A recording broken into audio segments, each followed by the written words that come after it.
sekam. Kenapa dikatakan gasifikasi? Karena dari hasil pembakaran itu dia menghasilkan gas.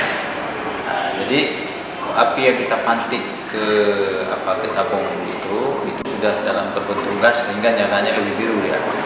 Jadi kalau bahan untuk membuat kompor gasifikasi ini sebenarnya tidak terlalu rumit.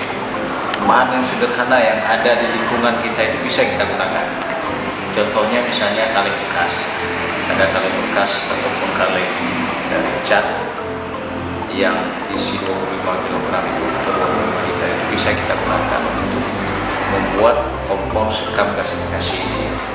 Itu tabungnya. Kemudian kita juga perlu saringan yang kita taruh di bawah supaya sekam yang kita masukkan ke dalam tabung itu dia tidak jatuh ke bawah. Karena di bawah itu harus ada ruang udara sedikit. Jadi ruang udara itu dia menghembuskan gas lewat pori-pori sekam itu sehingga oksigennya keluar ke atas.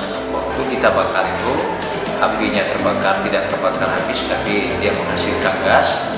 Jadi dari gas itu kita pantik dengan korek, makanya keluar api menjadi biru ya.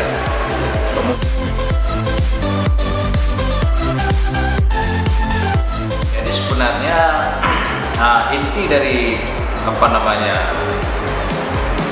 hidupnya kompor sekam ini sebenarnya dia bahan utama yang pertama dia sekam, kemudian yang kedua bahan utama dia adalah udara, oksigen. Jadi untuk menghasilkan oksigen ini biasanya supaya lebih praktis kita menggunakan